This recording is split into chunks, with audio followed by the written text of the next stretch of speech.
Hello, family. I hope you are doing well. Welcome to the Strong Man series. Welcome to Strong Man 3. And in Strong Man 3, the focus is strength in the home as a father, as a man, as a leader, as a pillar. There is always the home.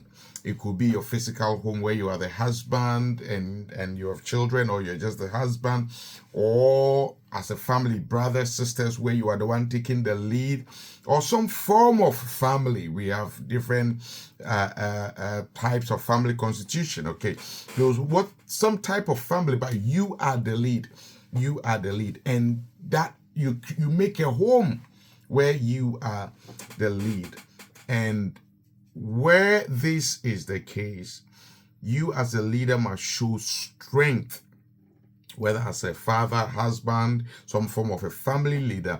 You must show a lot of strength. In Ephesians chapter 5 verse 25, it says, husbands should love their wives just as Christ loved the church and gave himself up for her, which means that the proof of the strength of Christ's leadership was his sacrifice, how he was able to give himself.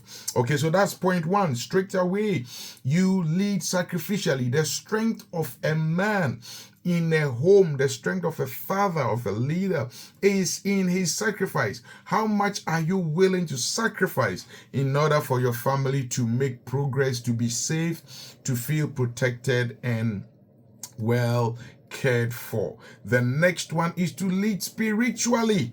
The strength of a man in a home is that he's a spiritual covering. He's the priest. He's the one that teaches them the way of the Lord and models the way of the Lord before them. Live like a Christian before them and also teach them. In Joshua 24:15, he says that, but if serving the Lord seems undesirable to you, choose for yourselves this day who you want to serve, whether you want to serve the gods of your ancestors beyond the river Euphrates, or the gods of the Amorites in whose land you are living now. But as for me and my house, as the leader of my home, I have chosen to drive my family to serve the Lord.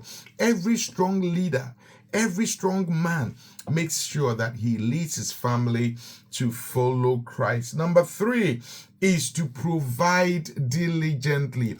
A strong man in their home makes sure that his family are clothed, they are housed, there's a roof over their heads, they have a comfortable place to sleep, they have food to eat, and at least the basic needs are met.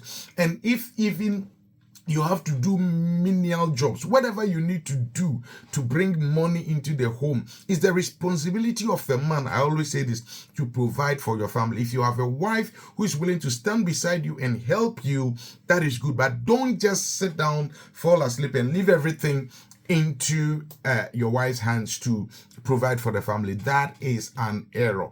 It's your responsibility to provide for your home as a man. 1 Timothy 5:8, it says, anyone who does not provide for their household, for their relatives, especially their household, has denied the faith and is worse than an infidel. So a man who doesn't take care of his family is not a strong man. All right. Number 4 is to protect the family faithfully. Protect them online. Protect them spiritually. Protect them physically. Protect them emotionally. Protect them socially. Protect them in every way. Make sure that they have peace and they are safe in everything they do and in every place where they go. And you know that you are a man. The strong man knows that he is only a man and limited. So he hides in God. He partners with God to keep his family protected. In Psalm 127 verse 1, it says, except the Lord builds the house, they labor in vain that build it. And unless the Lord watches over the city, the watchman watches but in vain. So the strong man employs God. He connects with God so that God will protect his family effectively for him. But also, whatever physical things they can put in place to protect their family, they do. We are in a generation of CCTVs, tracking devices and tracking apps and all sorts of ring cameras and all these things. Make sure that your family is well protected financially, physically, spiritually. Make sure they are well protected. Number 5 is to discipline your family wisely. Okay, you model discipline. You live a disciplined life. A strong man lives a disciplined life. He encourages his wife to live a disciplined life, and together they help discipline their children wisely, not abusing them, destroying them, but you do it, making them to understand the importance of living a disciplined life, and you do it right. A strong man disciplines his children. In Proverbs 22 verse 6, it says that start children off the way they should go, and even when they are old, they will not turn from it. Your children should be able to look back and say that they had a good dad who raised them well. You should see your children grow up and be proud of them as to how you raised them. So disciplining your children with wisdom is extremely important. Number 6 is to speak life. A strong man speaks life over his children. You prophesy life. Even when you have to correct them, you don't curse them. You don't speak death. You don't speak destruction over your wife and children. You speak life. You speak words that heal. You speak words that bring hope and bring joy over their lives. In Proverbs 18:21, it says that death and life are in the power of the tongue, and those who love it shall eat the fruit thereof. A strong man uses his tongue to produce life in the lives of his family.